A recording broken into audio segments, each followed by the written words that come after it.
देवाय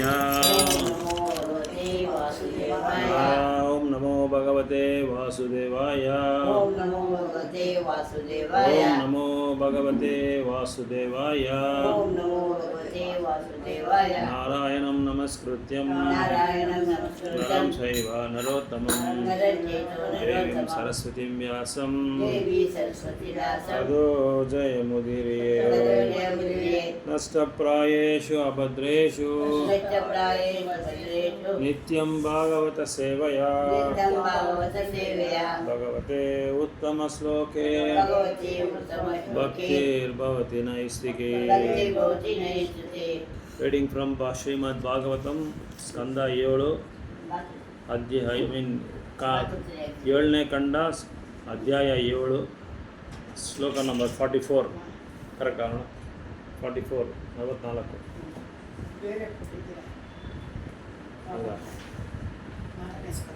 ಅದೆಲ್ಲ ಇತ್ತಗ ಇನ್ನೊಂದು ಯಾಕೆ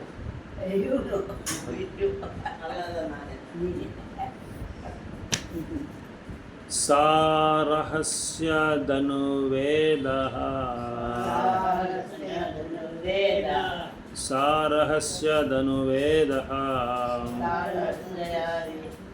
ಧನುವೇದ ಸಾ ವಿಸರ್ಗ ಉಪಸಂಯಂಹ 44 ಯಾವುದು ಓದಬೇಕು ಕಷ್ಟ 44 ಜನ ಓದಬೇಕು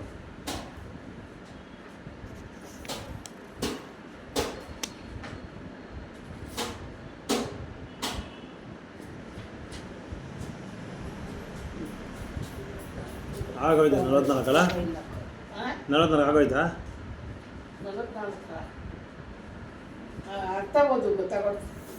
ಹಾಂ ಆಯಿತು ಕೃಪಾಚಾರ್ಯ ಎಲ್ಲ ಆಯ್ತಲ್ಲ ಕೃಪಾಚಾರ್ಯ ಅದೆಲ್ಲ ಆಯಿತು 44 45 ಆಯಿತು 46 ಆಯ್ತು ಅನ್ಕೊತೀನಿ 47 ಹಾಂ ಮಾರೋದಿತ ಅದು ಆಗೋಯ್ತು ಅನ್ಕೊಂತೀನಿ 47 ಅಲ್ಲ 49 ಹೌದಾ ಹಾಂ ಕರೆಕ್ಟ್ ಸೂತ ವಾಚ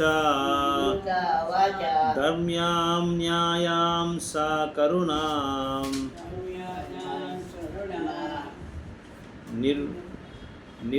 ನಿರ್ವ್ಯಲಿಕಂ ಸಮಂ ಮಹಾತ್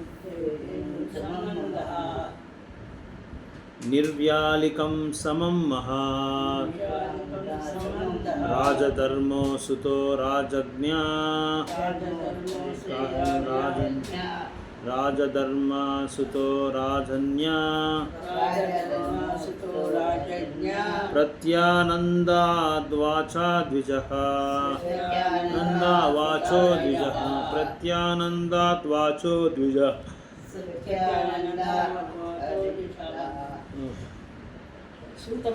ಸೂತಮುನಿಗಳು ಹೇಳಿದರು ಎಳೆ ಬ್ರಾಹ್ಮಣರೇ ಧರ್ಮತತ್ವಗಳಿಗನುಸಾರಗುಣವಾದ ಮತ್ತು ನ್ಯಾಯ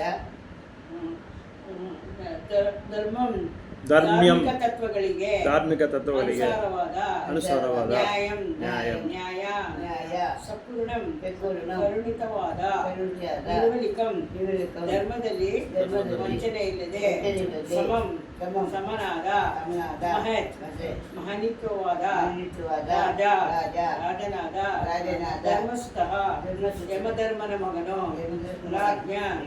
ರಾಣಿಯು ನಂದಿತ್ ಸಮ್ಮತಿಸಿದನು ಹೇಳಿಕೆಗಳನ್ನು ದ್ವಿಜಃ ಬ್ರಾಹ್ಮಣರೇ ಅನುವಾದ ಕೊಟ್ಟರಿಗೆ ಪಾಲಕಿ ಸೂತಮುನಿಗಳು ಹೇಳುವುದು ಎಳೆ ಬ್ರಾಹ್ಮಣರೇ ಧರ್ಮತತ್ವಗಳಿಗೆ ಅನುಗುಣವಾದ ಮತ್ತು ನ್ಯಾಯ ಸಮೃದ್ಧಿವಾದ ರಾಣಿಯ ಮಾತನ್ನು ಈ ದುಷ್ಟ ಮಹಾರಾಜನು ಸಂಪೂರ್ಣವಾಗಿ ಬೆಂಬಲಿಸಿದನು. ಆ ಮಾತುಗಳನ್ನು ಮನೋಚಿತ ಕಾರಣ ಭಕ್ತಿಯಾಗಿರುತ್ತಲ್ಲದೆ ತ್ವರಿತವಾಗಿ ವಚನ ರೈತರಾಗಿರುವುದು. ಧರ್ಮರಾಜ ಅಥವಾ ಯಮರಾಜನ ಪುತ್ರರಾದ ಯುಧಿಷ್ಠಿರ ಮಹಾರಾಜನು ಅಶ್ವತ್ಥಾಮನು ಬಿಡುಗಡೆ ಮಾಡುವಂತೆ ರಾಣಿ ದ್ರೌಪದಿಯ ಅರ್ಜುನನಿಗೆ ಮಾಡಿದ ಮನವಿಯನ್ನು ಸಂಪೂರ್ಣವಾಗಿ ಬೆಂಬಲಿಸಿದನು. ಮಹಿಮಾವಂತ ಕುಟುಂಬರಾದ ಸದಸ್ಯರೊಬ್ಬರಿಗೂ ಆಗುವ ಅವಮಾನವನ್ನು ಯಾರೊಬ್ಬರು ಸಹಿಸಿಕೊಂಡಿರಕೂಡದು. ಅರ್ಜುನ ಮತ್ತು ಅವನ ಕುಟುಂಬ ದ್ರೋಣಾಚಾರ್ಯರಿಗೆ ಋಣಿ, ಏಕೆಂದರೆ ಅರ್ಜುನ ಅವರಿಂದ ಯುದ್ಧ ವಿಜ್ಞಾನವನ್ನು ಕಲಿತಿದ್ದ. ಇಂಥ ದಾನಶೀಲ ಕುಟುಂಬಕ್ಕೆ ಕೃತಜ್ಞತೆಯನ್ನು ತೋರಿದರೆ ನೀತಿಯ ದೃಷ್ಟಿಯಿಂದ ಅದು ಸರ್ವತ್ತ ಸಮನೈಕ್ಯವಾಗಲಾರದು. ಈ ಮಹಾತ್ಮರಾದ ದ್ರೋಣಾಚಾರ್ಯರ ಅರ್ಧಾಂಗಿಯನ್ನು ದಯೆ ಸಂಭೂತಿಯಿಂದ ಸಹಾನುಭೂತಿಯಿಂದ ನೋಡಬೇಕು. ಅವಳನ್ನು ಪುತ್ರನ ಮರಣದ ಶೋಕಕ್ಕೆ ಗುರುಪಡಿಸಬಾರದು. ಅದೇ ದಯೆ. ದ್ರೌಪದಿಯ ಅಂಥ ಮಾತುಗಳಲ್ಲಿ ಇಬ್ಬಗೆಯೇ ಆಗಿರಲಿಲ್ಲ. ಏಕೆಂದರೆ ಸಂಪೂರ್ಣ ಅರಿವಿನಿಂದಲೇ ಕ್ರಮಗಳನ್ನು ಕೈಗೊಳ್ಳಬೇಕು. ದ್ರೌಪದಿಯ ಮಾತುಗಳಲ್ಲಿ ಸಮಾನತೆಯ ಭಾವವಿತ್ತು. ಏಕೆಂದರೆ ಅವಳು ಸ್ವಾಭಾನುಭಾವದಿಂದ ಮಾತನಾಡಿದ್ದಳು. ಬಂಜೆಯ ತಾಯಿಯ ದುಃಖ ಅರ್ಥವಾಗದು. ದ್ರೌಪದಿಯ ಸ್ವತಃ ತಾಯಿಯಾದ್ದರಿಂದ ಕೃಪೆಯ ದುಃಖದ ಅವಳನ್ನು ಅಳೆಯಲು ಅವಳು ಸಮರ್ಥಳಾಗಿದ್ದಳು. ಮಹಾನಿತ್ವ ಕುಟುಂಬಕ್ಕೆ ಅವಳು ಗೌರವ ತೋರೆ ಬಯಸಿದ್ದ ಅವಳ ಮಾತುಗಳು ಶೋಭಮಾನವಾಗಿದ್ದವು. ನಕುಲಃ ಸಹದೇವಶ್ಚ ಸಹದೇವಸ್ಯ ಯುಯುಧಾನೋ ಧನುಂಜಯಃ ಯುಯುಧಾನೋ ಧನುಂಜಯಃ ಭಗವಾನ್ ದೇವಕೀ ಪುತ್ರೋ ಭಗವಾನ್ ದೇವಕೀ ಪುತ್ರಿಯೇ ಯಾಚಾನ್ಯಯಶ್ಚ ಯೋಷಿತಃ ಯಾಚಾನೆ ಯಶಯೋಚಿತ. ನಕುಲ ನಕುಲನು ಸಹದೇವ ಸಹದೇವರು ಚ ಮಾತು ವಿಯುಧಾನ ಸತ್ಯಕಿಯು ಧನುಂಜಯ ಅರ್ಜುನನು ಭಗವಾನ್ ದೇವತಾ ಪುರುಷ ದೇವಕಿ ಪುತ್ರ ದೇವಕಿಯ ಮಗನಾದ ಪ್ರಭುವೇ ಶ್ರೀಕೃಷ್ಣನು ಯೇ ಯಾವ ಚ ಮತ್ತು ಅನ್ಯೇ ಇತರರು ಯಾವ ಚ ಮತ್ತು ಯೋಚಿತ ಸ್ತ್ರೀಯರು ಪ್ರೇಯಸಿ ಭಕ್ತಿವೇದ ತತ್ವೋಪಾದಕಿ ನಕಲ ಸಹೋದರಿಯವರ ರಾಜನ ಪ್ರಿಯ ಸಹೋದರರು ಸುಕೃತಿ ಸತ್ಯಕಿ ಅರ್ಜುನನ ದೇವಕಿ ಪುತ್ರನಾದ ಪರಮಪುರುಷನ ಶ್ರೀಕೃಷ್ಣನ್ ನಡೆಯನ್ನು ಮಹಾವೀರರನ್ನು ಮತ್ತು ಇವರವರನ್ನು ರಾಜ ಮಾತನ್ನು ಸರ್ವಾದ ಮಾತನಿಂದ ಒಪ್ಪಿಕೊಂಡರು.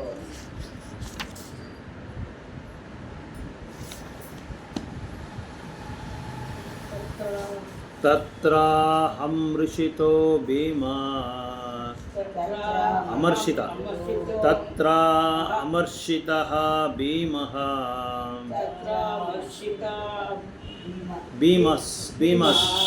ಭೀಮಸ್ ತಸ್ಯ ಶ್ರೇಯಾನ್ ವದಃ ಸ್ಮೃತಃ ನ ಭಾರ್ತುರ್ ನ ಆತ್ಮನಾಶ್ಚರ್ತೆ ಯೋಹಾನ್ ಸುಪ್ತಾನ್ ಶಿಶುನ್ವೃತಃ ಯೋಹಾನ್ ಸುಪ್ತಾನ್ ಶಿಶುನ್ವ್ರತ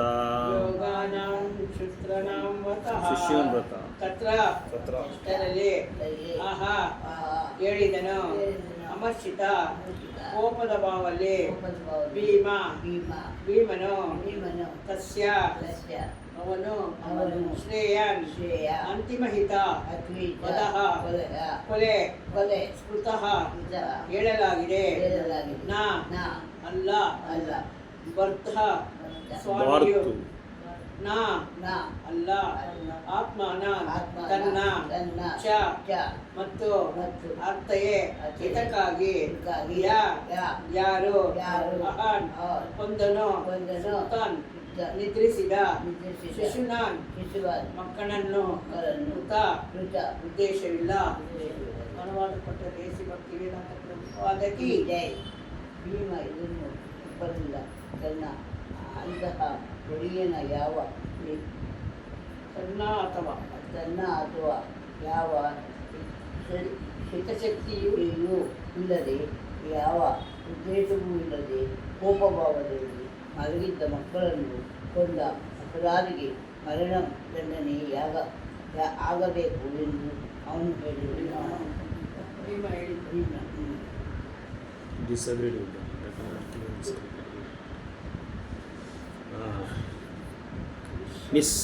ನಿಸಂಯ ಭೀಮಾ ಗದಿತಂ द्रौपदयश्च चतुर्भुजः द्रौपदायश्च चतुर्भुजः अलोक्य वदनं सख्युः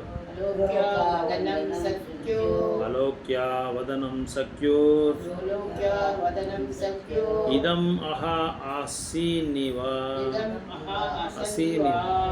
ನಿಶ್ಯಮ ಕೇಳಿದೊಡನೆ ಭೀಮನ ಗದಿತಂ ಮಾತನ್ನು ದ್ರೌಪದಿಯು ಮತ್ತು ಚತುರ್ಭುಜನಾದ ದೇವತಂ ಪರಪುರುಷನು ಅಲೋಕ್ಯ ನೋಡಿ ವದನಂ ಮುಖವನ್ನು ಸಖ್ಯು ತನ್ನ ಮಿತ್ರನ ಇದನ್ನು ಆಹಾ ಹೇಳಿದನು.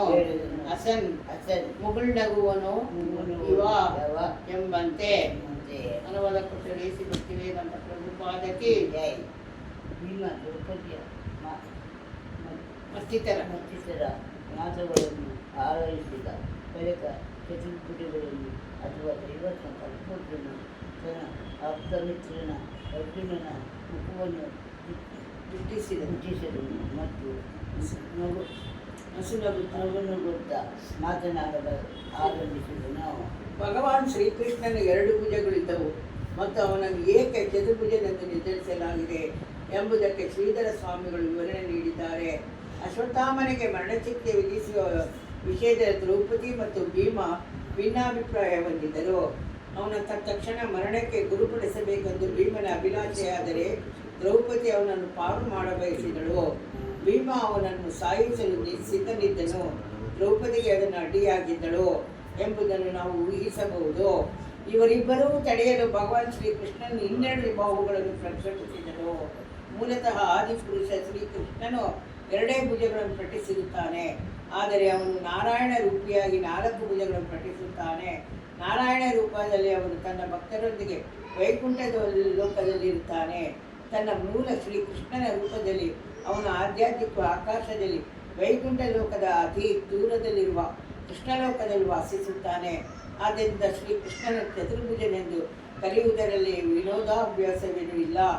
ಅಗತ್ಯವಿದ್ದಲ್ಲಿ ಅರ್ಜುನನಿಗೆ ವಿಶ್ವರೂಪದಲ್ಲಿ ತೋರಿಸಿದಂತೆ ಅವನು 100 ಬಾಹುಗಳನ್ನು ವ್ಯಕ್ತಪಡಿಸಬಹುದು. ಆದ್ದರಿಂದ 100 ಸಾವಿರಾರು ಭುಜಗಳನ್ನು ತೋರಿಸಬಲ್ಲವನು. ಅಗತ್ಯವಿದ್ದಾಗ ಚತುರ್ಭುಜಗಳನ್ನು ಪ್ರಕಟಿಸಬಲ್ಲನು.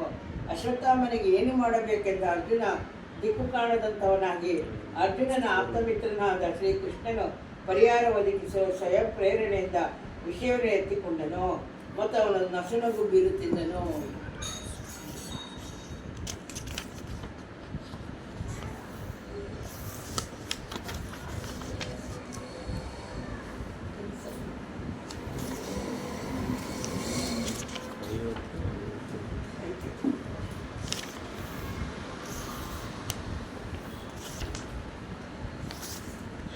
श्रीभगवानुवाच ಬ್ರಹ್ಮಬಂಧೂರ್ನ हन्तव्या अततायि वर्धनः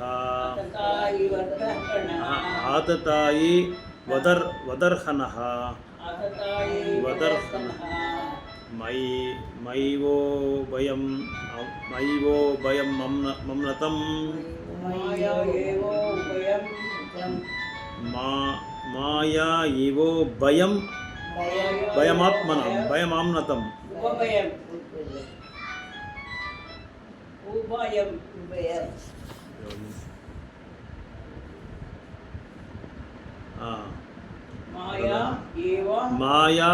माया एव उभयम् अम्नतम् परिपहि अनुशासनम्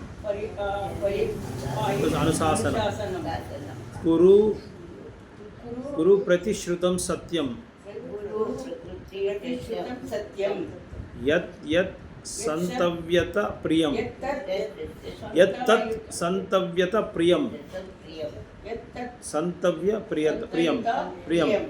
प्रियं च भीमसेनस्य पाञ्चाल्य मह्यम् एव च ಯಾ ನಿತ್ಯ ಏವ ಚ ಪಾಂಚಾಲ್ಯ ಮಹ್ಯಂ ಏವ ಚ.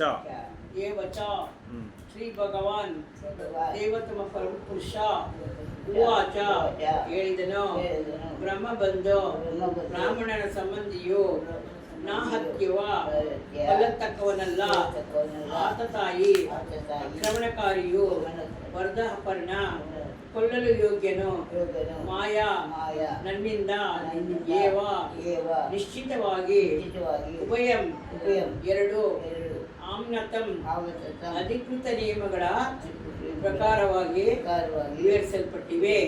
ಪರಿಪಾಹಿ ಪಾಲಿಸು, ಅನುಶಾಸನಂ ಆಜ್ಞೆಗಳನ್ನು ಕುರು ಅನುಸರಿಸು, ಪ್ರತಿಶ್ರುತಂ ಮಾತು ಕೊಟ್ಟಂತೆ ಸತ್ಯಂ ಸತ್ಯವನ್ನು ಎತ್ತತ್ ಯಾವುದನ್ನು ಸ್ವಾಂತಯುತ ಸಮಾಧಾನ ಮಾಡುವಾಗ ಪ್ರಿಯಂ ಪ್ರಿಯ ಪ್ರಕ್ರಿಯೆ ಪ್ರಿಯಂ ತೃಪ್ತಿಯನ್ನು ಚ ಕೂಡ ಭೀಮಸೇನಸ್ಯ ಭೀಮಸೇನನ ಪಾಂಚಾಲ್ಯ ದ್ರೌಪದಿಯ ಮಹ್ಯಂ ನನಗೆ ಯಾವ ಖಂಡಿತವಾಗಿ ಚ ಮತ್ತು ಪಾದಕಿ ರಾಮನ ಮಿತ್ರನನ್ನು ಕೊಲ್ಲಬಾರದು, ಆದರೆ ಅವನು ಅಕ್ರಮ ಮರಣ ಕಾರಣದಲ್ಲಿ ಕೊಲ್ಲಬೇಕು ಎನ್ನುವುದನ್ನು ಧರ್ಮಗ್ರಂಥಗಳಲ್ಲಿದೆ. ನೀನು ಅದರಂತೆ ವರ್ತಿಸಬೇಕು. ನೀನು ನಿನ್ನ ಪತ್ನಿಗಿಂತ ವಚನವನ್ನು ಪಾಲಿಸಬೇಕು. ಅಂತೆಯೇ ಭೀಮಸೇನನ ಮಾತು ನನಗೆ ತೃಪ್ತಿಯಾಗುವಂತೆ ಕೂಡ ನಡೆದುಕೊಳ್ಳಬೇಕು. ವಿವಿಧ ವ್ಯಕ್ತಿಗಳು ಉಲ್ಲಂಘಿಸಿದ ಧರ್ಮಗ್ರಂಥಗಳ ಅನುಸಾರ ಅಶ್ವತ್ಥಾಮನನ್ನು ಸಾಯಿಸಬೇಕು ಅಥವಾ ಶ್ರೀಮಂತ ಪರಿಹಾರ ಮಾಡಬೇಕೋ ಎಂದು ತಿಳಿಯದೆ ದಿಕ್ಕುಕಾಣದಂತಾದನು. ಅರ್ಜುನನು ದಿಕ್ಕುಕಾಣದಂತಾದನು. ಬ್ರಾಹ್ಮಣ ಬಂಧುಗಾಗಿ ಪ್ರಾಣನವನ ಅಯೋಗ್ಯ ಪುತ್ರನಾಗಿ ಅಶ್ವತ್ಥಾಮನು ಸಾಯಿಸಲಾಗದು. ಆದರೆ ಅದೇ ಕಾಲದಲ್ಲಿ ಅವನ ಆಕ್ರಮಣಕಾರನೂ ಆಗಿದ್ದನು.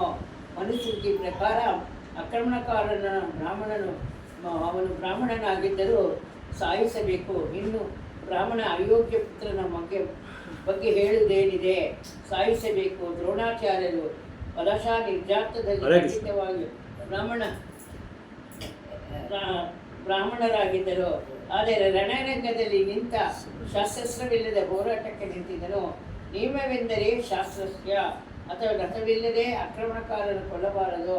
ಇವೆಲ್ಲವೂ ನಿಜವಾಗಿ ದಿಕ್ಕು ಕಾಣಿಸದಂತೆ ಗೊಂದಲಗೊಳಿಸುವ ವಿಚಾರಗಳು.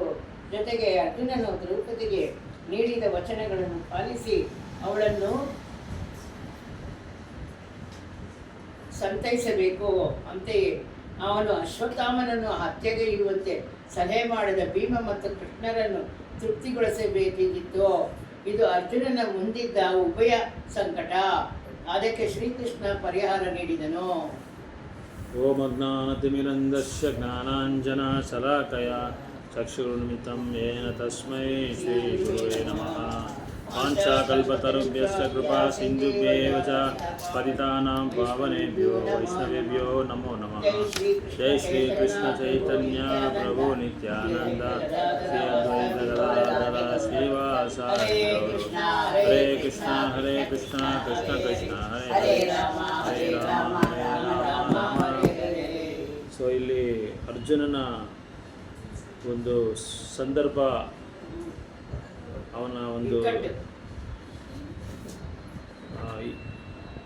ಇಂಥ ಒಂದು ಸಂದರ್ಭದಲ್ಲಿ ಹೇಗೆ ಅರ್ಜುನ ತೀರ್ಮಾನ ತಗೊತಾನೆ ಅನ್ನೋದನ್ನು ಇಲ್ಲಿ ವಿವರಣೆ ಕೊಡ್ತಾ ಇದ್ದಾರೆ. ಒಂದು ಕಡೆ ದ್ರೌಪದಿ ಬಂದು, ಅಶ್ವತ್ಥಾಮ ಬಂದು ನಮ್ಮ ಕುಲಗುರುವಿನ ಮಗ, ಇವನು ಒಂದು ವೇಳೆ ನನ್ನ ಮಕ್ಕಳನ್ನ ಕೊಂದಾಕಿರ್ಬೋದು, ಆದರೆ ಎಷ್ಟೇ ಆಗಲಿ ಅವರು ಬ್ರಾಹ್ಮಣನ ಪುತ್ರ. ಅವನು ಈ ಬ್ರಾಹ್ಮಣನ ಪುತ್ರನ ಯಾವುದೇ ಕಾರಣಕ್ಕೂ ನಾವು ಅವ್ರನ್ನ ಸಂಹರಣೆ ಮಾಡಬಾರ್ದು. ದ್ರೌಪದಿ ಹೇಳೋದು ಕರೆಕ್ಟು ಅಂತ ಸರಿ ಅಂತ ಧರ್ಮರು ಹೇಳ್ತಾ ಇದ್ದಾರೆ. ಯುಧಿಷ್ಠಿರ ಮಹಾರಾಜ್ ಹೇಳ್ತಾ ಇದ್ದಾರೆ. ಯುಧಿಷ್ಠಿರ ಮಹಾರಾಜು ದ್ರೌಪದಿ ಹೇಳ್ತಾ ಇರೋದು 100ಕ್ಕೆ 100 ಪಾಲು ಅದು ಸತ್ಯ. ಯಾಕಂದರೆ one should not tolerate the humiliation of a member of a great family. Arjuna was his family rendered to the ಯಾಕೆ ಅಂದರೆ ದ್ರೋಣಾಚಾರ್ಯ ಪಾಂಡವರಿಗೂ ಕೌರವರಿಗೂ ಯುದ್ಧ ನೈಪುಣ್ಯವನ್ನು ಕಲಿಸಿರೋರವರು. ಅಂಥ ಒಂದು ಸಂದರ್ಭದಲ್ಲಿ ನಮಗೆ ವಿದ್ಯಾ ಹೇಳಿಕೊಟ್ಟ ಒಂದು ಗುರುವಿಗೆ ಯಾವತ್ತೂ ನಾವು ದ್ರೋಹ ಮಾಡಬಾರ್ದು. ಅವ್ರಿಗೆ ನಾವು ಋಣ ಪಟ್ಟಿದ್ದೀರಿ. ಸೊ ಆ ಋಣ ಪಟ್ಟಿರೋದಕ್ಕೋಸ್ಕರ ಆ ಋಣವನ್ನು ನಾವು ತೀರಿಸ್ಕೊಳ್ಬೇಕು. ಅದನ್ನು ಬಿಟ್ಬಿಟ್ಟು ಅವ್ರ ಮಗನ್ನ ಸಾಯಿಸೋದು ಯಾವುದೇ ಕಾರಣಕ್ಕೂ ಒಳ್ಳೆಯದಲ್ಲ ಅಂತ ಯುಧಿಷ್ಠಿರ ಮಹಾರಾಜು ಧರ್ಮರಾಜ್ ಹೇಳ್ತಾ ಇದ್ದಾರೆ. ದ್ರೌಪದಿ ಇವನ ಮೇಲೆ ಒಂದೇ ತಾನೇ? ಹೌದು, ಯುಧಿಷ್ಠಿರ ಅವ್ರ ಹೆಸರು, ಅವ್ರ ಧರ್ಮಕ್ಕೆ ಅಧಿಪತಿ, ಅದಕ್ಕೆ ಅವ್ರಿಗೆ ಧರ್ಮರಾಜ ಅಂತ ಹೆಸರು. ಧರ್ಮಕ್ಕೆ ಅವರು ಅಧಿಪತಿ ಅಂತ ಹೆಸರು. ಧರ್ಮನ ಬಿಟ್ಟು ಅವ್ರು ಹೋಗಲ್ಲ ಅಂತ ಹೆಸರು. ಧರ್ಮನ ಯಾವಾಗಲೂ ಕಾಪಾಡ್ತಾರೆ, ಧರ್ಮನ ಆಚರಣೆ ಮಾಡ್ತಾರೆ ಅಂತ, ಅದಕ್ಕೆ ಅವ್ರು ಧರ್ಮರಾಜ ಅಂತ ಹೆಸರಿಟ್ಟರು. ಸೊ ಯಾವೊಂದು ಕುಟುಂಬದ ಸದಸ್ಯರಿಗೂ ಅವಮಾನ ತಡೆಯೋಕ್ಕಾಗಲ್ಲ ಈ ಥರ ಮಾಡಿದ್ರೆ. ಅದರಿಂದ ನಾವು ಅವ್ರನ್ನ ಕೊಂದಾಗ್ದಿರ ಬಿಟ್ಬಿಡೋದು ತುಂಬ ಒಳ್ಳೆಯದು. ಇನ್ನೊಂದು, ನಾವು ಅವ್ರ ಹತ್ರ ಯುದ್ಧ ವಿಜ್ಞಾನ ಕಲ್ತಿದ್ದೀರಿ, ನೈಪುಣ್ಯ ಕಲ್ತ್ಕೊಂಡಿದ್ದೀರಿ. ಅದಕ್ಕೆ ತಕ್ಕಂತೆ ನಾವು ಅವ್ರಿಗೆ ನಮ್ಮ ಕೃತಜ್ಞತೆಯನ್ನು ತಿಳಿಸ್ಬೇಕು. ಕೃತಜ್ಞತೆ ತಿಳಿಸೋದು ಬಿಟ್ಬಿಟ್ಟು ಅವರ ಮಗನ್ನ ಅವ್ರಿಗೆ ಸಾಯಿಸಿ ಅವ್ರಿಗೆ ಇದು ಮಾಡೋದು ಒಳ್ಳೆಯದಲ್ಲ. ಆ ಥರ ಮಾಡೋದು, ಅಂಥ ಕಾರ್ಯ ಮಾಡೋದು ಒಳ್ಳೆಯದಲ್ಲ. ಸೊ ದ್ರೌಪದಿ ಹೇಳೋದನ್ನ ಯುಧಿಷ್ಠಿರ ಮಹಾರಾಜು ಸತ್ಯ ಅಂತ ಹೇಳ್ತಾ ಇದ್ದಾರೆ. ನೀವು ಹೇಳೋದು ಕರೆಕ್ಟು ಅಂತ ಹೇಳ್ತಾರೆ. ದ್ರೌಪದಿ ನೀನೇನು ಹೇಳ್ತಾ ಇದೆಯೋ ಅದೆಲ್ಲ ಕರೆಕ್ಟು, ನೀನು ಮಾಡ್ತಾ ಇರೋದು ಅಂತ ಹೇಳ್ತಾ ಇದ್ದಾರೆ. ಆದರೆ the wife of Dronacharya who was the half body of the great soul must be treated with compassion. So ದ್ರೋಣಾಚಾರ್ಯನ ಹೆಂಡತಿ ಹೆಸರೇನು? ಕೃಪಿ. ಕೃಪಿ ಯಾರು? ಕೃಪಾಚಾರ್ಯನ ತಂಗಿ. ಅಂಥ ದ್ರೋಣಾಚಾರ್ಯನ ಹೆಂಡತಿ ಮೇಲೆ ನಾವು ಸ್ವಲ್ಪ ದಯೆ ತೋರಿಸ್ಬೇಕು, ಕರುಣೆ ತೋರಿಸ್ಬೇಕು. ಯಾಕಂದರೆ ಅಶ್ವತ್ಥಾಮನ ಕೃಪಿನ ಅರ್ಧ ದೇಹ ದ್ರೋಣಾಚಾರ್ಯ, ಅದು ಅಶ್ವತ್ಥಾಮ. ದ್ರೋಣನ ಅರ್ಧ ದೇಹ ಬಂದು ಅಶ್ವತ್ಥಾಮ. ಇವರಿಬ್ಬರ ಅರ್ಧ ದೇಹನೇ ಅದರಿಂದನೇ ಅಶ್ವತ್ಥಾಮ ಬಂದಿರೋದು. ಅದರಿಂದ ಅವನ್ನ ಯಾವುದೇ ಕಾರಣಕ್ಕೂ ಅವನ ಮೇಲೆ ನಾವು ದಯೆ ತೋರಿಸ್ಬೇಕು. ಸೊ ದ್ರೌಪದಿ ಹೇಳ್ತಾ ಇರೋ ಒಂದೊಂದು ವಾಕ್ಯಗಳು ಬಂದು ವಂಚನೆ ಇಲ್ದಿರ ಸಂಪೂರ್ಣವಾದ ಜ್ಞಾನವನ್ನು ಉಪಯೋಗಿಸ್ಕೊಂಡು ಹೇಳ್ತಾ ಇದ್ದಾರೆ Draupadi. So the feeling of equality was there because Draupadi spoke out personal experience. ಯಾಕಂದರೆ ದ್ರೌಪದಿಗೆ ತನ್ನ ಸ್ವಂತ ಅನುಭವದಿಂದ ಮಾತಾಡ್ತಾವ್ರೆ ಅವರು. ನಾನು ಈಗ ಯಾವ ಥರ ಕಷ್ಟಪಡ್ತಾ ಇದ್ದೇನೆ ನನ್ನ ಮಕ್ಕಳೋದ ಮೇಲೆ, ಅದೇ ಕಷ್ಟನ ದ್ರೋಣಾಚಾರ್ಯನಂತ ಹೆಂಡತಿ ಕಷ್ಟಪಡಬಾರ್ದು. ಗುರುವಿನ ಹೆಂಡತಿ ಬಂದು ಗುರುಪತ್ನಿ. ಸೊ ಗುರುಪತ್ನಿ ಈ ಥರ ಕಷ್ಟ ಬೀಳೋದು ನನಗೆ ಇಷ್ಟನೂ ಆಗಿಲ್ಲ, ಅದು ಒಳ್ಳೆಯದು ಅಲ್ಲ. ಇನ್ನೊಂದು, ಮಕ್ಕಳ ಇಲ್ಲದೇ ಇರೋರಿಗೆ ಈ ನೋವು ಏನು ಗೊತ್ತಾಗಲ್ಲ. ಮಲಡಿ ಅಂತಾರಲ್ಲ, ಅವ್ರಿಗೆ ಈ ನೋವು ಗೊತ್ತಾಗಲ್ಲ. ಆದರೆ ನಾನು ಮಕ್ಕಳನ್ನ ಎತ್ಕೊಂಡಿದ್ದೀನಿ, ಆಯಮ್ಮನೂ ಮಕ್ಳು ಎತ್ಕೊಂಡಿದ್ದಾರೆ, ತಾಯಿ ಇವರು ಕೃಪೆ. ಆ ನೋವು ನನಗೆ ಗೊತ್ತು ಎಷ್ಟು ನೋವಿದೆ ಅಂತ. ಈ ನೋವನ್ನು ಯಾರ ಕೈಲಿ ತಡೆಯೋಕ್ಕಾಗಲ್ಲ, ಅಂಥ ಒಂದು ದೊಡ್ಡ ನೋವು ಇದು. ಅದಕ್ಕೆ ಈ barren women cannot understand. So Draupadi was herself A mother. So Draupadi ಒಂದು ತಾಯಿ ಆಗಿರೋದ್ರಿಂದ ಅವ್ರಿಗೆ ಆ ನೋವು ಗೊತ್ತು. ಮಕ್ಕಳನ್ನ ಕಳ್ಕೊಂಡ್ರೆ ಎಷ್ಟೊಂದು ನೋವಿರುತ್ತೆ ಅನ್ನೋದನ್ನು ಚೆನ್ನಾಗಿ ಅವರು ಅನುಭವ ಇದೆ, ಅವರಿಗೆ ಅನುಭವನೂ ಇದೆ. ಅದಕ್ಕೆ ಆ ಒಂದು ಲೆಕ್ಕದಲ್ಲಿ ಏನು ಹೇಳ್ತಾರೆ, ಕೃಪಿನ ಯಾವುದೇ ಕಾರಣಕ್ಕೂ ದುಃಖದಲ್ಲಿ ಇಡೋದಕ್ಕೆ ನನಗೆ ಇಷ್ಟ ಇಲ್ಲ. ಇಂಥ ಒಂದು ಮಹೋನ್ನತವಾದ ಒಂದು ಗುಣನ ದ್ರೌಪದಿ ಬಗ್ಗೆ ಇಲ್ಲಿ ಹೇಳ್ತಾ ಇದ್ದಾರೆ. And it was glorious because she wanted to show proper respect. ಇನ್ನೊಂದು ಏನಂದರೆ, ಯಾಕೆ ಅಂದರೆ ಅವರ ಕುಟುಂಬದ ಮೇಲೆ, ದ್ರೋಣಾಚಾರ್ಯರ ಕುಟುಂಬದ ಮೇಲೆ ಇಂಥ ಒಂದು ರೆಸ್ಪೆಕ್ಟ್, ಮರ್ಯಾದೆ, ಗೌರವ ದ್ರೌಪದಿ ತೋರಿಸ್ತಾ ಇದ್ದಾರೆ ಅನ್ನೋದನ್ನು ಇಲ್ಲಿ ಏನಂದರೆ ನಾವು ಅರ್ಥ ಮಾಡ್ಕೋಬೇಕಾಗಿರೋದು, ಯಾವುದೇ ಒಂದು ಕುಟುಂಬದಲ್ಲಿ ನಾವೇನಾದರೂ ಅವ್ರ ಹತ್ರ ಸಹಾಯ ತೊಗೊಂಡ್ರೆ, ಅವ್ರ ಹತ್ರ ವಿದ್ಯೆ ಕಲ್ತ್ಕೊಂಡ್ರೆ, ಗುರುಗಳ ಹತ್ರ, ಆ ಗುರುಗಳಿಗೆ ನಾವು ಯಾವ ಥರ ಇರಬೇಕು, ಯಾವ ಥರ ನಾವು ಕೃತಜ್ಞತೆ ತೋರಿಸ್ಬೇಕು. ಅವ್ರಿಗೆ ನಾವು ಅಗೌರವ ಮಾಡಬಾರ್ದು, ಅವ್ರಿಗೆ ನಾವು ಯಾವುದೇ ವಂಚನೆ ಮಾಡಬಾರ್ದು. ಯಾಕಂದರೆ ನಮಗೆ ಅವರು ವಿದ್ಯೆ ಕೊಟ್ಟಿರೋರು. ಯಾವುದೇ ವಿದ್ಯೆ ಇರ್ಬೋದು, ಅದು ಮಿಲಿಟರಿ ಸೈನ್ಸ್ ಅಂತ ಹೇಳ್ತಾರೆ. ಯುದ್ಧದಲ್ಲಿ ಹೆಂಗೆ ಹೋರಾಡೋದು ಅನ್ನೋದನ್ನು ಇದು ಕಲಿಸ್ಕೊಟ್ಟಿದ್ದಾರೆ. ಅದಕ್ಕೆ ನಾವು ಅವ್ರಿಗೆ ವಂಚನೆ ಮಾಡಬಾರ್ದು, ಅವ್ರಿಗೆ ಕೃತಜ್ಞತೆಗಳು ತೋರಿಸ್ಬಿಟ್ಟು ಅವರ ತಾಯಿನ, ಅಶ್ವತ್ಥಾಮ ತಾಯಿನ ಕೂಡ ನಾವು ನೋಯಿಸ್ಬಾರ್ದು ಅಂತ ಇಲ್ಲಿ ಹೇಳ್ತಾ ಇದ್ದಾರೆ. ಇಲ್ಲಿ ನಕುಲ ಸಹದೇವರು ಕೂಡ ಇದಕ್ಕೆ ಒಪ್ಕೊಂಡ್ರು. ನಕುಲ ಸಹದೇವರು, ಅರ್ಜುನ, ಅರ್ಜುನನ ತಮ್ಮಂದರು, ನಕುಲ ಅರ್ಜುನ ತಮ್ಮಂದರು, ಮತ್ತು Krishna son of Devaki and the ladies and other all unanimously agreed with the king. ಇವರೆಲ್ಲರೂ ಒಪ್ಕೊತಾ ಇದ್ದಾರೆ. ನಕುಲ, ಸಹದೇವ, ಅರ್ಜುನ, ಭಗವಂತ ಕೃಷ್ಣನೂ ಒಪ್ಕೊಂಡ್ಬಿಟ್ರು. ಅದಕ್ಕೆ ಮತ್ತು ಕೃಷ್ಣ ಏನು ಮಾಡಿದ್ರು, ವಧ ಮಾಡ್ಬಿಡು ಅಂತ ಹೇಳ್ಬಿಟ್ರು. ಈಗ ದ್ರೌಪದಿ ಮಾತುಗಳು ಕೇಳ್ಬಿಟ್ಟು, ಧರ್ಮರಾಜು ಯುಧಿಷ್ಠಿರ ಮಾತುಗಳು ಕೇಳ್ಬಿಟ್ಟು, ಇಲ್ಲ ಇವ್ರಿಗೆ ನೀವು ಹೇಳ್ತಾ ಇರೋದು ಕರೆಕ್ಟ್ ಅನ್ಸುತ್ತೆ ನನಗೆ ಅಂತ ಹೇಳ್ತಾರೆ. ಒಪ್ಕೊಂಡ್ಬಿಟ್ಟು ಬೇಡ, ಅವನ್ನ ಸಾಯಿಸೋದು ಬೇಡ, ಅವನ್ನ ಕೊಂದಾಕೋದು ಬೇಡ ಅಂತ ಹೇಳ್ತಾ ಇದ್ದಾರೆ. ಆದರೆ ಭೀಮ ಮಾತ್ರ ಒಪ್ಕೊಂಡಿಲ್ಲ. ನೀವೇನು ಮಾತು ನೀವು ಕೊಟ್ಟಿರೋ ವ್ಯಾಖ್ಯೆಗಳು ನನಗೆ ನನಗೆ ಮನಸ್ಸು ಬರ್ತಾ ಇಲ್ಲ. ಅವ್ನು ಮಾಡಿರೋ ಒಂದು ಈ ಘೋರವಾದ ಒಂದು ಕೆಲಸಕ್ಕೆ ಅವನ್ನ ಕೊಂದಾಕ್ಬೇಕು. ಅವ್ನು ಇರಬಾರ್ದು ಅವನು. ಯಾಕಂದರೆ ಎಳೆ ಮಕ್ಕಳನ್ನ ಅವ್ನು ಸಾಯಿಸಿದ್ದಾನೆ. ಅದು ಮಲ್ಕೊಂಡಿರೋ ಮಕ್ಕಳನ್ನ ಅವನು ಒಂದು ವಧ ಮಾಡಿದ್ದಾನೆ. ಅದಕ್ಕೆ ಅವನ್ನ ಯಾವುದೇ ಕಾರಣಕ್ಕೂ ಅವನ್ನ ಸುಮ್ಮನೆ ಬಿಡಬಾರ್ದು. ಫಾರ್ ನೈದರ್ ಹಿಸ್ ನಾರ್ ಹಿಸ್ ಮದರ್ಸ್ ಇಂಟ್ರೆಸ್ಟ್. ಸೊ ಯಾವುದೇ ಅದು ಭೀಮ ಇಲ್ಲಿ ಹೇಳ್ತಾ ಇದ್ದಾನೆ, ನಾನು ಇದಕ್ಕೆ ಒಪ್ಪಲ್ಲ, ಅವನ್ನ ಕೊಂದಾಕ್ಬಿಡೋಣ ಅಂತ ಹೇಳ್ತಾ ಇದ್ದಾರೆ. ಭೀಮನ ಕೋಪ ಜಾಸ್ತಿ ಅಲ್ಲ, ಯಾಕಂದರೆ ಅವ್ನು ಮಾಡಿರೋ ಕೆಲಸ ಅಂತ ಕೆಲಸ. ಅದಕ್ಕೆ ಇಲ್ಲಿ ಭಗವಂತ ಚತುರ್ಭುಜ are the personality of God. After hearing the words of Bhima, Draupadi and others saw the face of his dear friend Arjuna and he began to speak as if smiling. So ಚತುರ್ಭುಜ ಕೃಷ್ಣ ಏನು ಮಾಡ್ತಾರೆ ಅಂದರೆ, ಚತುರ್ಭುಜ ಅಂದರೆ 4 ಕೈಗಳಿರೋರು. ಒಂದು ಶಂಕು, ಚಕ್ರ, ಗದಾ, ಪದ್ಮ, 4 ಕೈಗಳಿರೋದು. ಇದು ನಾರಾಯಣ ರೂಪದಲ್ಲೇ ಇರೋದು. ಅವರು ನಾರಾಯಣ ರೂಪದಲ್ಲಿರುವಾಗ ಈ 4 ಹಸ್ತಗಳನ್ನ ನಾವು ನೋಡ್ಬೋದು ಭಗವಂತಂದು. ವಿಷ್ಣುನೇ ಅದು. ಕೃಷ್ಣ ಬಂದು ಯಾವಾಗಲೂ 2 ಕೈ. ವಿಷ್ಣು, ಮಹಾವಿಷ್ಣು, ನಾರಾಯಣ ಇವರೆಲ್ಲ 4 ಚತುರ್ಭುಜ. ಅವ್ರಿಗೆ 4 ಭುಜಗಳಿರ್ತದೆ. ಇಲ್ಲಿ 2 ಭುಜ. ಇಲ್ಲಿ ಅದೇ ಅವರ ರೂಪದ ಬಗ್ಗೆ ಹೇಳ್ತಾ ಇದ್ದಾರೆ. ಶ್ರೀಧರ ಸ್ವಾಮಿ ಹೇಳ್ತಾ ಇದ್ದಾರೆ, he is designated as a four-armed, had 2 arms and why he is designated as four-armed. ಯಾವಾಗಲೂ ಕೃಷ್ಣ ಎರಡು ಭುಜದಲ್ಲಿ ಇರ್ತಾರೆ. ಯಾಕೆ ಭಗವಂತ 4 ಕೈಯಲ್ಲಿದ್ದಾರೆ, 4 ಭುಜದಲ್ಲಿದ್ದಾರೆ ಇವಾಗ ಅಂತ ಶ್ರೀಧರ ಸ್ವಾಮಿ ಅದಕ್ಕೆ ಇದು ಕೊಡ್ತಾ ಇದ್ದಾರೆ, ಉಲ್ಲೇಖ ಕೊಡ್ತಾ ಇದ್ದಾರೆ. Both Bhima and Draupadi had opposite views about killing Ashwatthama. Bhima wanted him to be immediately killed, whereas Draupadi wanted to save him. We can imagine Bhima already to kill while Draupadi is upset him. And in order to prevent both of them, the Lord discovered another 2 arms. ಏನಕ್ಕೋಸ್ಕರ ಅವರು 2 ಕೈಯಿಂದ ಇನ್ನೊಂದು 2 ಕೈ 4 ಕೈ ಮಾಡಿಕೊಂಡ್ರು ಅಂತ ಹೇಳಿದ್ರೆ, ಒಂದು ಕಡೆ ಅರ್ಜುನ ಇದು ದ್ರೌಪದಿ ಕೊಳ್ಳೋದು ಬೇಡ ಅಂತ ಹೇಳ್ತಾ ಇದ್ದಾರೆ, ಭೀಮಾ ಕೊಂದಾಕ್ಬಿಡು ಅಂತ ಹೇಳ್ತಾರೆ. ಇಬ್ಬರು ಆಪೋಸಿಟ್ ಆಗಿ ಹೇಳ್ತಾ ಇದ್ದಾರೆ. ಒಂದೇ ಸ್ಟೇಟ್ಮೆಂಟ್ ಇಲ್ಲ ಇಬ್ಬರದು. ದ್ರೌಪದಿಗೆ ಕೊಳ್ಳೋದು ಬೇಡ ಅಂತ ಅನಿಸ್ತಾ ಇದೆ, ಭೀಮನ್ನ ಕೊಂದಾಕ್ಬಿಡೋವನ್ನ ಅನಿಸ್ತಾ ಇದೆ. ಅದರಿಂದ ಏನು ಮಾಡಿದ ಕೃಷ್ಣ, 2 ಚತುರ್ಭುಜ ಇರೋದನ್ನ 4 ಚತುರ್ಭುಜ ಮಾಡ್ಕೊಂಡ. ಇವ್ರಿಗೋಸ್ಕರ 2 ಭುಜ ಸಪ್ರೇಟಾಗಿ ಕಂಡಿಡ್ಕೊಂಡು 4 ಭುಜದಲ್ಲಿ ರೂಪ ಚೇಂಜ್ ಮಾಡಿಕೊಂಡ್ರು ಕೃಷ್ಣ. ಅದಕ್ಕೆ original premier Lord Krishna displace ಯಾವಾಗಲೂ ಭಗವಂತ ಬಂದು 2 ಭುಜ ಇರೋ ಕೃಷ್ಣನೇ ಯಾವಾಗಲೂ ಇರೋದು. ಈ 4 ಭುಜ ಇರೋದು ಬಂದು ವೈಕುಂಠದಲ್ಲಿ ಮಾತ್ರನೇ.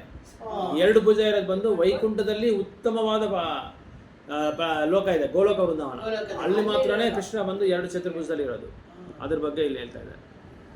So while in is original Shri Krishna features, he resides in Krishna Loka for ಅಬೋಯ್ಗಳು. Therefore Shri Krishna is called. ಅದಕ್ಕೆ ಕೃಷ್ಣನಿಗೆ ಏನು ಹೆಸರು ಅಂದರೆ ಚತುರ್ಭುಜ ಅಂತ ಹೆಸರು. ಸೊ ಇದಕ್ಕೇನು ಯಾವುದೋ ಒಂದು ವಿರುದ್ಧವಾದ ವ್ಯಾಖ್ಯಾನಗಳು ಯಾವುದೂ ಇಲ್ಲ. If need he can display. ಅವ್ರು ಬೇಕು ಅಂದರೆ ಕೃಷ್ಣ 4 ಭುಜ ಅಲ್ಲ, ಎಷ್ಟು ಭುಜಗಳು ಬೇಕಾದರೂ ಅವ್ರ ವಿಸ್ತರಣೆ ಮಾಡ್ಕೋಬೋದು. ಇಂದ್ರ ಇವರು ಬ್ರಹ್ಮ ಒಂದ್ಸಲ ಬಂದರು ವೈಕುಂಠಕ್ಕೆ ಬಂದ್ಬಿಟ್ಟು 4 ತಲೆ ಬ್ರಹ್ಮ ಅವರು ಬಂದಲ್ಲಿ ನಿಂತ್ಕೊಂಡು ಒಳಗಡೆ ಹೋಗ್ಬೇಕು ಅಂತ ವೈಕುಂಠಕ್ಕೆ ಹೋದ್ರೆ ಅಲ್ಲಿ ಇವರು ಜೈ ವಿಜಯ ನಿಲ್ಲಿಸ್ತಾರೆ, ಸ್ಟಾಪ್ ಮಾಡಿದ್ದಾರೆ. ಯಾರು ನೀನು? ನಾನು ಮುಖ ಬ್ರಹ್ಮ ಬಂದಿದ್ದೀನಿ, ಹೋಗಿ ಹೇಳಿ ನಾರಾಯಣಿಗೆ ಅಂತ ಹೇಳಿದ್ರು. ಇವರು ನಾವು ಹೇಳ್ತಾರೆ ನಾರಾಯಣಿಗೆ, ಏನೋ ಚತುರ್ಮುಖ ಬ್ರಹ್ಮ ಬಂದಿದ್ದಾರೆ ಅಂತ ಹೇಳ್ತಾರೆ. ಚತುರ್ಮುಖ ಬ್ರಹ್ಮನ? ಹಾಂ, ಬ್ರಹ್ಮ ಬಂದಿದ್ದಾರೆ, ಹೋಗಿ ಹೇಳಿ ಅಂತ ಹೇಳ್ತಾರೆ. ಬ್ರಹ್ಮ ಬಂದಿದ್ದಾರೆ. ಇವರು ಯಾವ ಬ್ರಹ್ಮ ಅಂತ ಕೇಳ್ತಾರೆ ನಾರಾಯಣನು. ಇವರು ಹಂಗೆ ಹೋಗಿ ಕೇಳ್ತಾರೆ ಯಾವ ಬ್ರಹ್ಮ ಅಂತ ಕೇಳ್ತಾ ಇದ್ದಾರೆ. ಯಾವ ಬ್ರಹ್ಮನ ಇರೋದೇ ಒಂದೇ ಬ್ರಹ್ಮ, ನಾನೇ ಚತುರ್ಭುಜ ಬ್ರಹ್ಮ ಅಂತ ಹೇಳಿ ಅಂತ ಹೇಳಿ. ಅವಾಗ ವಿಷ್ಣು ಹತ್ರ ಹೋಗಿ ಹೇಳಿದ್ರೆ ನಾರಾಯಣ ಹೇಳ್ತಾರೆ ಬ್ರಹ್ಮ ಅನ್ನೋದೊಂದು ಒಂದೇ ಬ್ರಹ್ಮ ಅಲ್ಲ, ಎಷ್ಟೋ ಸಕಲ ಕೋಟಿ ಬ್ರಹ್ಮಗಳಿದ್ದಾರೆ, ಅವ್ರನ್ನ ಹೊರಗಡೆ ಕಲಿಸಿ ತೋರಿಸ್ತೀನಿ ಅವ್ರಿಗೆ ಅಂತ ಹೇಳಿದ್ರು. ಬ್ರಹ್ಮ ಹೊರಗಡೆ ಬಂದು ನೋಡಿದ್ರೆ ಆಕಾಶದ ಮೇಲೆಲ್ಲ ಸಾವಿರಾರು ಬ್ರಹ್ಮ ಹೋಗಿರ್ತಾರೆ. ಒಬ್ಬರು 4 ತಲೆ ಬ್ರಹ್ಮ, ಒಬ್ಬರು 5 ತಲೆ ಬ್ರಹ್ಮ, 6, 7 ತಲೆ ಬ್ರಹ್ಮ, 8 ತಲೆ ಬ್ರಹ್ಮ, 10 ತಲೆ ಬ್ರಹ್ಮ, ಎಷ್ಟು ಬ್ರಹ್ಮಗಳು ಬೇಕಾದರೂ ಸೃಷ್ಟಿ ಮಾಡ್ತಾರೆ. ಭಗವಂತನಿಗೆ ಅಷ್ಟು ಶಕ್ತಿ ಇದೆ. ಭಗವಂತನ ಆ ಶಕ್ತಿ ಮಾಡಿರೋದು. ಈ ಬ್ರಹ್ಮಗೆ ಸ್ವಲ್ಪ ಅಹಂಕಾರ ಬಂದ್ಬಿಡುತ್ತೆ. ಬ್ರಹ್ಮ ನನ್ನ ಬಿಟ್ಟರೆ ಬೇರೆ ಯಾರು ಸೃಷ್ಟಿ ಮಾಡ್ತಾರೆ. ಭಗವಂತ ಮುಂದೆ ಸೃಷ್ಟಿ ಮಾಡಿದ್ಮೇಲೆ ಅದನ್ನ ಎರಡನೇ ಸೃಷ್ಟಿ ಮಾಡಿರೋದು ಬ್ರಹ್ಮ. ಅದಕ್ಕೆ ಬ್ರಹ್ಮಗೆ ಅದು ಕೊಡ್ತಾರೆ ಆ ಒಂದು ಸೇವೆ, ನೀನು ಸೃಷ್ಟಿ ಮಾಡುವಂತ. ಬ್ರಹ್ಮ ಏನು ಅನ್ಕೊಂಡ್ಬಿಡ್ತಾರೆ ಅಂದರೆ ಚತುರ್ಮುಖ ಬ್ರಹ್ಮ ಒಬ್ಬನೇ ಇರೋದು ಅನ್ಕೊಂಡ್ಬಿಡ್ತಾರೆ. ಆದರೆ ಸಾವಿರಾರು ಬ್ರಹ್ಮನ ನೋಡಿಸ್ತಾರೆ.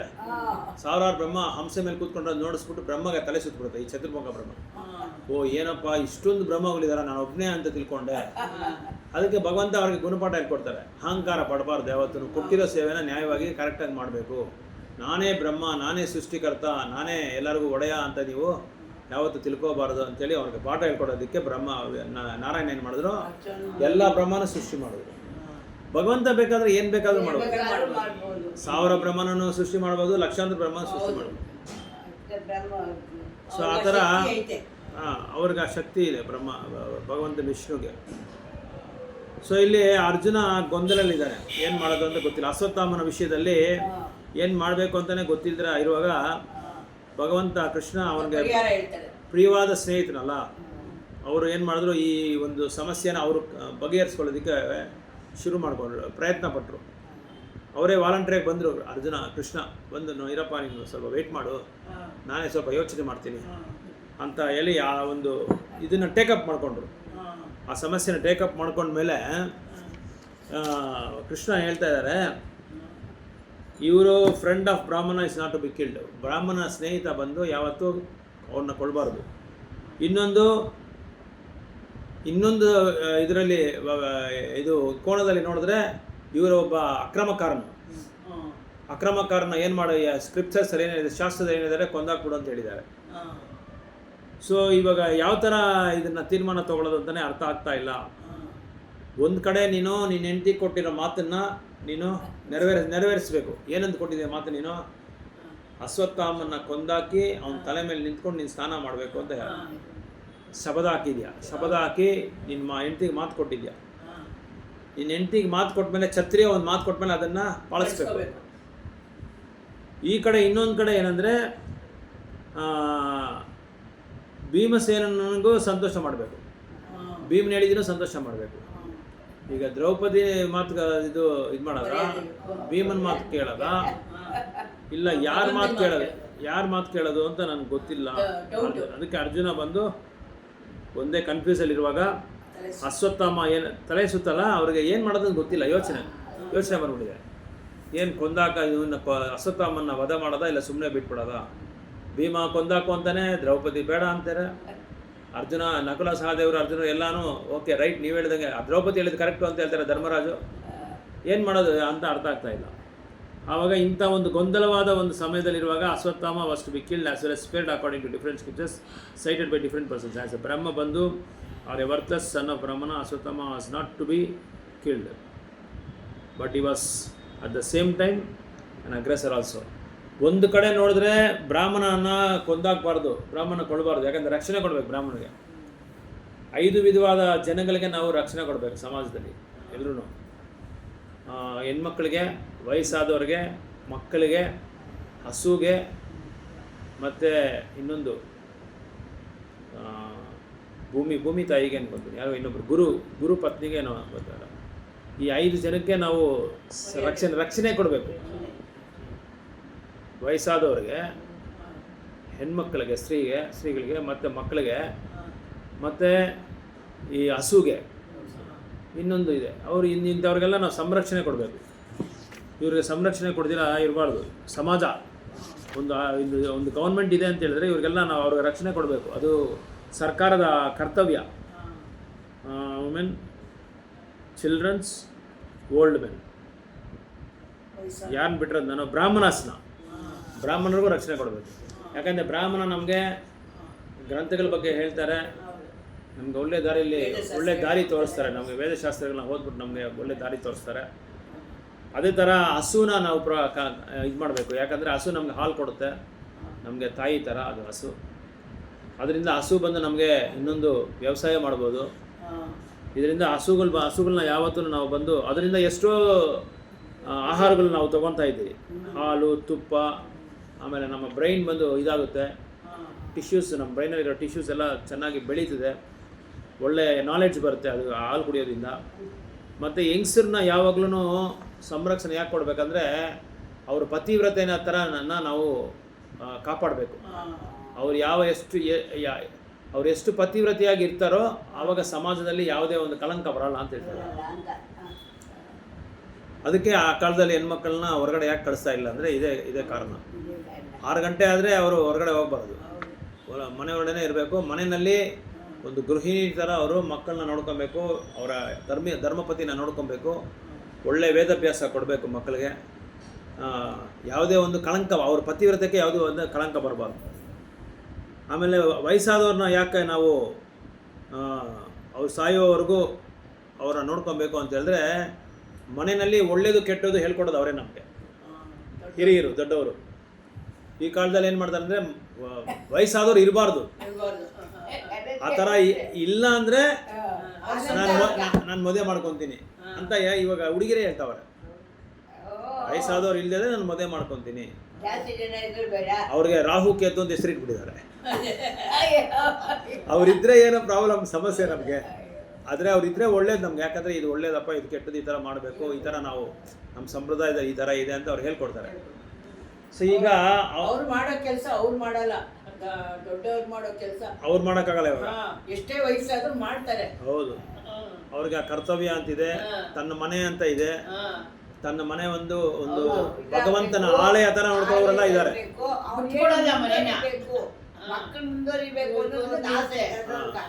ಮಕ್ಕಳು ಒಳ್ಳೆ ದಾರಿನಲ್ಲಿ ಹೋಗ್ಬೇಕು, ಭಗವಂತನ ಭಕ್ತಿ ಅವ್ರಿಗೆ ಬರಬೇಕು, ಭಗವಂತನ ಮೇಲೆ ಯಾವಾಗಲೂ ಅವ್ರಿಗೆ ಪ್ರೀತಿ, ವಾತ್ಸಲ್ಯ ಅದೆಲ್ಲ ಇರಬೇಕು ಅಂತ ಅವ್ರಿಗೆ ಇರುತ್ತೆ. ಇದೆಲ್ಲ ಹೇಳ್ಕೊಡೋದು, ಒಳ್ಳೇದು ಕೆಟ್ಟದ್ದು ಏನೇನು ಮಾಡಬೇಕು, ಏನೇನು ಸಂಸ್ಕಾರ ಮಾಡಬೇಕು, ಯಾವ ಥರ ಪೂಜೆಗಳು ಮಾಡಬೇಕು, ಯಾವ ಥರ ನಾಮಸ್ಮರಣೆ ಮಾಡಬೇಕು, ಯಾವ ಟೈಮಲ್ಲಿ ಏನೇನು ಮಾಡಬೇಕು, ಇದೆಲ್ಲ ದೊಡ್ಡವ್ರು ಹೇಳ್ಕೊಡ್ತಾರೆ. ಅದಕ್ಕೆ ದೊಡ್ಡವ್ರನ್ನ ಅದೇ ಅರ್ಜುನ ಹೇಳೋದು, ದೊಡ್ಡವ್ರನ್ನ ಕಳ್ಕೊಂಡ್ಬಿಟ್ರೆ ಇಂಥದ್ದೆಲ್ಲ ಮಾಡಿಸೋರು ಯಾರು ಇರಲ್ಲ ಅಂತ ಅರ್ಜುನ ಫಸ್ಟ್ ಮೊದಲನೇ ಅಧ್ಯಾಯದಲ್ಲಿ ಹೇಳ್ತಾರೆ.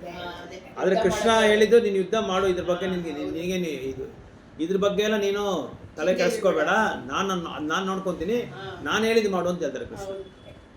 ಇದಕ್ಕೆ ಇವ್ರು 5 ಜನಕ್ಕೆ ಸಂರಕ್ಷಣೆ ಬೇಕು ನಮಗೆ. ಈ 5 ರಕ್ಷಣೆಗೆ ಸಂರಕ್ಷಣೆ ಇವರು ಯಾರು ಸರ್ಕಾರ ಕೊಡಬೇಕು. ಅದಕ್ಕೆ ಇವನು ಬ್ರಾಹ್ಮಣ ಅಲ್ಲ ಇವನು, ಆದರೆ ಇವನಿಗೆ ಬ್ರಾಹ್ಮಣ ಗುಣ ಇಲ್ಲ, ಆದರೆ ಇವನು ಬ್ರಾಹ್ಮಣ ಬಂಧು, ಬ್ರಾಹ್ಮಣಗೆ ಸಂಬಂಧಿ. ಇವನು ಯಾರು? ದ್ರೋಣಾಚಾರ್ಯನಿಗೆ ಮಗ. ಅದಕ್ಕೆ ಇವನಿಗೆ ನಾವು ಸಾಯಿಸಬಾರ್ದು ಅಂತ ಒಂದು ಕಡೆ ಶಾಸ್ತ್ರದಲ್ಲಿ ಹೇಳ್ತಾರೆ. ಇನ್ನೊಂದು ಕಡೆ ಏನು ಹೇಳ್ತಾ ಇದ್ದಾರೆ ಅಂದರೆ, ಇವನು ನಿಜವಾದ ಬ್ರಾಹ್ಮಣ ಅಲ್ಲ, ಇವನು ಬ್ರಾಹ್ಮಣ ಬಂಧು, ಇವನು ಅಯೋಗ್ಯ, ವಂಚಕದಾರ ಇವನು. ಅದಕ್ಕೆ ಇವನು ಕೊಳ್ಳೋದು ಒಳ್ಳೇದೇ, ಅದೆಲ್ಲ ಏನು ತಪ್ಪಿಲ್ಲ ಅಂತ ಇನ್ನೊಂದು ಕಡೆ ಹೇಳ್ತಾ ಇದೆ ಶಾಸ್ತ್ರ. ಮನುಸಂಹಿತ ಹೇಳ್ತಾರೆ. ಮನುಸಂಹಿತ ಅಂತ ಒಂದು ಶಾಸ್ತ್ರ ಇದೆ, ಅದರಲ್ಲಿ ಎಲ್ಲನೂ ಬರೆದಿರುತ್ತೆ. ಯಾವುದೇ ನಿಯಮಗಳು ಏನು, ಯಾವ್ದು ಮಾಡಬಾರ್ದು, ಯಾವ್ದು ಮಾಡಬೇಕು ಅನ್ನೋದೆಲ್ಲ ಬರೆದಿರುತ್ತೆ. ಹರೇ ಕೃಷ್ಣ. ಜಾಗ ಬೇಡ. ಕೆಲಸ ಮಾಡ್ತಿರ್ತಾರೆ. ಇಲ್ಲ ಪ್ರಭು ಬಂದಿದ್ದೆ, ನಾವು ಆವಾಗ ಹೇಳ್ತಾ ಇದ್ವಿ ಕೃಷ್ಣಗೆ, ಪ್ರಭು ಕೇಳ್ಕೊಂಬೋಗೋ, ಪ್ರಭು ಬರ್ತಾರೆ ಇವತ್ತು. ನಾನು ಫೋನ್ ಹಾಕಿಲ್ಲ. ಇಲ್ಲಿ ಆಗುತ್ತೆ, ಅದೆಲ್ಲ ಏನು ಮಾಡೋಕ್ಕಾಗಲ್ಲ. ಸಮಯ ಸಂದರ್ಭ ಎಲ್ಲ ಟೈಮಲ್ಲಿ ಒಂದೇ ಥರ ಇರೋಕ್ಕಾಗಲ್ಲ. ಸೊ ಆ ಥರ ಇಲ್ಲಿ ಅಶ್ವತ್ಥಾಮನ್ನ ಸಾಯಿಸೋದು ತುಂಬ, ಯಾಕೆ ಸಾಯಿಸಬಾರ್ದು ಅಂದರೆ, ಒಂದು ಕ್ಷತ್ರಿಯನಾಗಿ ಅವನ ಹತ್ರ ಆಯುಧ ಇರಬೇಕು, ಕೈಯಲ್ಲಿ ಆಯುಧ ಇದ್ದಾನೆ, ಅವನು ಯುದ್ಧ ಮಾಡೋಕ್ಕಾಗಲ್ಲ. ಅದಕ್ಕೆ ಇವನ ಕೈಯಲ್ಲಿ ಇವಾಗ ಆಯುಧನೂ ಇಲ್ಲ, ಅಂಥ ಟೈಮಲ್ಲಿ ಸಾಯಿಸಬಾರ್ದು ಅಂತ ಒಂದು ಹೇಳ್ತಾರೆ. ಇಂಥ ಬೇಕಾದಷ್ಟು ನಿಯಮಗಳಿದೆ. ಇನ್ನೊಂದು, the ruling is that an aggressor when he is without weapon on a chariot cannot be killed. ರಥದಲ್ಲಿ ಅವನಿಗೆ ಇದು ಆಯುಧ ಇಲ್ದಿರೋ ಟೈಮಲ್ಲಿ ಕೂತ್ಕೊಂಡಿರುವಾಗ, ಅವನ ರಥದಲ್ಲಿರುವಾಗ ಅವನು ಸಾಯಿಸಬಾರ್ದು. All this were suddenly perplex. ಇದೆಲ್ಲ ಏನಾಗುತ್ತೆ, ಎಲ್ಲ ಗೊಂದಲ, ಎಲ್ಲ ತಲೆಗೀಲ ಇದೆ, ತಲೆ ಕೆಳಗಡೆ ಇದೆ, ಕಾಲು ಮೇಲೆ ಇದೆ. ಆ ಥರ ಎಲ್ಲ ಈ ನಿರ್ಧಾರ ಹೆಂಗೆ ತೊಗೊಳ್ಳೋದು ಅಂತ ಗೊತ್ತಿಲ್ಲ. So Arjuna had to keep promise he had made before. ಇನ್ನೊಂದು, ದ್ರೌಪದಿಗೆ ಮಾತು ಕೊಟ್ಟಿದ್ದಾನೆ, ಅದನ್ನು ಉಳಿಸ್ಕೋಬೇಕು. ಏನು ಮಾಡೋದು ಅಂತ ಅವ್ನಿಗೆ ಅರ್ಥ ಆಗ್ತಾ ಇಲ್ಲ. ಅಂಥ ಸಮಯದಲ್ಲಿ ಏನು ಮಾಡ್ತಾರೆ ಅಂದರೆ, ಕೃಷ್ಣ ಅವನಿಗೆ ಕೃಷ್ಣ ಬಂದು ಅರ್ಜುನ್ಗೆ ಈ ಥರ ಮಾಡು ಅಂತ ಹೇಳಿ ಹೇಳ್ತಾರೆ. ಅದನ್ನು ನಾವು ನೆಕ್ಸ್ಟು ಇದರಲ್ಲಿ ಕ್ಲಾಸಲ್ಲಿ ನೋಡೋಣ. ಅಂದರೆ ಇಲ್ಲಿ ಏನು ಹೇಳ್ತಾ ಇದ್ದಾರೆ ಅಂದರೆ ಮುಖ್ಯವಾಗಿ ಯಾವ ಸಮಯದಲ್ಲಿ ಯಾರ ಮೇಲೆ ನಾವು ಕೃಪೆ ಕರುಣೆ ತೋರಿಸ್ಬೇಕು, ದಯೆ ತೋರಿಸ್ಬೇಕು ಅನ್ನೋದನ್ನು ನಾವು ಚೆನ್ನಾಗಿ ಯೋಚನೆ ಮಾಡಿ ಶಾಸ್ತ್ರಗಳ ಓದಿ, ಒಂದು ವೇಳೆ ಶಾಸ್ತ್ರಗಳು ನಮ್ಗೆ ಅರ್ಥ ಆಗದೇ ಇದ್ದರೆ ಹಿರಿಯ ಭಕ್ತರ ಹತ್ರ ಹೋಗಿ, ಗುರುಗಳ ಹತ್ರ ಹೋಗಿ ನಾವು ಕೇಳ್ಕೊಬೇಕು, ಈ ಥರ ಆಗಿದೆ, ಏನು ಮಾಡೋಣ. ಅಂಬರೀಷ್ ಮಹಾರಾಜ್ ಏನು ಮಾಡಿದ್ರು ಏಕಾದಶಿ ಇವ್ರಿಗೆ ದೂರ್ವಾಸ ಮುನಿಗೆ ಹೋಗಿ ಬ್ರಾಹ್ಮಣರನ್ನ ಕೇಳಿದ್ರು, ಈ ಥರ ಇದೆ, ಈ ವ್ರತನ ನಾನು ದ್ವಾದಶಿ ಪಾರಾಯಣ ಮಾಡಬೇಕು, ಇನ್ನೊಂದು ಕಡೆ ದೂರ್ವಾಸ ಮುನಿಗೆ ನಾನು ಸೇವೆ ಮಾಡಬೇಕು, ಪ್ರಸಾದ ಸೇವೆ ಮಾಡಬೇಕು. ಇವಾಗ ನಾನು ಹೋಗಿ ಇದು ದ್ವಾದಶಿ ಪಾರಾಯಣ ಮಾಡಿಬಿಟ್ರೆ ಅದು ಅಪರಾಧ ಆಗ್ಬಿಡುತ್ತೆ. ಅದಕ್ಕೆ ನಾನು ಏನು ಮಾಡಲಿ? ಏಕಾದಶಿ ನೆಕ್ಸ್ಟ್ ದಿನ ಅವ್ರು ಬಂದಿರೋದು, ಅವ್ರಿಗೆ ಪ್ರಸಾದ ಬೇಕು. 60,000 ಜನ ಬಂದಿರೋದು ಅವರು ದೂರ್ವಾಸ ಮುನಿ ಜೊತೆ. ಸರಿ, ನಾವಾಗ ಸ್ನಾನ ಮಾಡ್ಕೊಂಡು ಬರ್ತೀನಿ, ನೀವು ಪ್ರಸಾದ ರೆಡಿ ಮಾಡು ಅಂತ ಹೇಳ್ತಾರೆ. ಅಲ್ಲಪ್ಪ, ಅವ್ರು ರಾಜ್ಯಕ್ಕೆ ಬರ್ತಾರೆ. ಅಂಬರೀಷ್ ಮಹಾರಾಜ ರಾಜ ಅಲ್ವಾ? ಅವ್ರು ರಾಜ್ಯಕ್ಕೆ ಬರ್ತಾರೆ. ದೂರ್ವಾಸ ಮುನಿ ಬಂದರೆ ಯಾವಾಗಲೂ ಅವ್ರ ಸಮೂಹ ಬರುತ್ತೆ, ದೊಡ್ಡ ಸಮೂಹ. ಅವ್ರ ಜೊತೆ ಯಾವಾಗಲೂ 50,000 ಜನ ಇದ್ದಾರೆ ಆ ಕಾಲದಲ್ಲಿ. ಸರಿ, ಇವ್ರು ಸ್ನಾನ ಮಾಡ್ಕೊಂಬರೋದ್ರೆ ನೀನು ಪ್ರಸಾದ ರೆಡಿ ಮಾಡೋದ್ರೆ ಇವ್ರ ಹಸ್ತದಲ್ಲಿಗೆ ದ್ವಾದಶಿ ಟೈಮ್ ಇರುತ್ತಲ್ಲ, ಸೂರ್ಯ ಉದಯ ಆದರೆ ಟೈಮ್ ಅನ್ನು ಬ್ರೇಕ್ ಮಾಡಬೇಕು. ಆ ಟೈಮ್ ಬ್ರೇಕ್ ಮಾಡುವಾಗ ಈ ದೂರ್ವಾಸ ಮುನಿ ಬರೀ ಹೇಳ್ಬಿಟ್ಟು ಹೋಗ್ಬಿಟ್ಟಿದ್ದಾರೆ. ಅತಿಥಿಗಳು ಬಂದರೆ ಏನು ಮಾಡಬೇಕು? ಅತಿಥಿಗಳು ಬರೋಕ್ಕೆ ಬಂದು ನಮ್ಗೆ ತಿನ್ನೋಕ್ಕಾಗತ್ತಾ? ಅವ್ರು ಬಂದ್ಮೇಲೆ ನಾವು ತಿಂತೀರಿ. ಯಾರಾದ್ರೂ ನಮ್ಮ ಮನೆಗೆ ಗೆಸ್ಟ್ ಬಂದರೆ ನಾವೇನು ಮಾಡ್ತೀರಿ? ಏಯ್ ಯಾರು ಏನೋ ತಿನ್ಬೇಡ್ರಿ ನಾವು ಹೇಳ್ತೀರಲ್ಲ ಮಕ್ಳಿಗೆಲ್ಲ, ಆಮೇಲೆ ತೊಗೊಳ್ಳಿ, ಅವರೆಲ್ಲ ಆದಮೇಲೆ ನಾವು ಮಿಕ್ಕಿದ್ರೆ ಉಳಿದಿದ್ರೆ ನಾವು ತೊಗೊಳ್ಳೋಣ ಅಂತ ಒಂದು ಮಾತು ದೊಡ್ಡವರು. ಅದಕ್ಕೆ ಆ ದೊಡ್ಡವರು ಅನ್ನೋದು ಇರಬೇಕಲ್ಲಿ. ಅವ್ರು ಏನಿದ್ದಾರೆ ಅವರೆಲ್ಲ ಬಂದು ಹೋಗಲಿ, ಆಮೇಲೆ ನಾವು ತಿನ್ಕೊಳ್ಳೋಣ ಅಂತ ಹೇಳ್ತಾರೆ. ಅದಕ್ಕೆ ಅವ್ರು ಬಂದಮೇಲೆ ಏನು ಮಾಡಬೇಕು? ಈಗಿನ ಕಾಲದಲ್ಲಿ ಹೆಂಗಂದ್ರೆ ಅಲ್ಲಿ ಬರೋಕ್ಕೆ ಮುಂದೆನೇ ಬಂದ್ಬಿಟ್ರಾ ನೀವು? ಒಂದು ಮಾತು ಹೇಳೋಕ್ಕಾಗಲ್ಲ ನಮಗೆ, ಫೋನ್ ಮಾಡಬೇಕಲ್ವಾ? 8:30 9 ಗಂಟೆಗೆ ಬಸ್ ಇದೆ ಅನ್ಕೊತೀನಿ, ಬೇಗ ಹೋಗ್ಬಿಡಿ ಯಾಕಂದ್ರೆ ಮಳೆ ಬೆಳೆಯೋನಿದೆ ಅಂತ. ಅಯ್ಯೋ, ಮೊದಲೇ ಸೂಚನೆ ಕೊಟ್ಬಿಡ್ತಾರೆ, ಜಾಸ್ತಿ ಹೊತ್ತು ಇರಬೇಡಪ್ಪ, ನಿಂಗೆ ಟೈಮ್ ಆಗೋಯ್ತು, ನೀನು ಹೋಗ್ತಾ ಇರೋ. ಆ ಥರ ಒಬ್ಬೊಬ್ಬರು ಒಂದೊಂಥರ ಇರ್ತಾರೆ. ಕೆಲವರು ಚೆನ್ನಾಗಿ ಸತ್ಕಾರ ಮಾಡ್ತಾರೆ.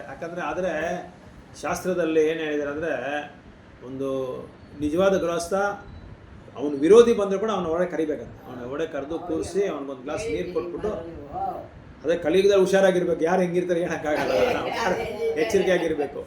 ವಿರೋಧಿಗಳು ಬಂದು ಏನೋ ಮಾಡ್ಬಿಟ್ಟು ಹೋಗ್ಬಿಡೋ ಹೊಡ್ತಾರೆ. ಇವಾಗ ಏನೋ ದುಡ್ಡು ಬಂದಿದೆ, ದುಡ್ಡಲ್ಲಿ ಒಂದು ಇದು ಮದ್ದು ಹಾಕಿದ್ದಾರೆ, ದುಡ್ಡೆತ್ತ ಅಲ್ಲಿ ಹಾಕ್ಬಿಡ್ತಾರೆ. ದುಡ್ಡು ಸಿಕ್ತು ಅಂತ ಯಾರೋ ಒಂದು 500 ರೂಪಾಯಿ ನೋಟ್ ಅದು ಎತ್ಕೊಂಡ್ಬಿಟ್ರೆ ಅದನ್ನು ಮುಟ್ಟಿದ ತಕ್ಷಣ ನಮ್ಗೆ ಹಂಗೆ ಇದಾಗ್ಬಿಡುತ್ತೆ, ಮೈಕ ಬಂದ್ಬಿಡ್ತದೆ.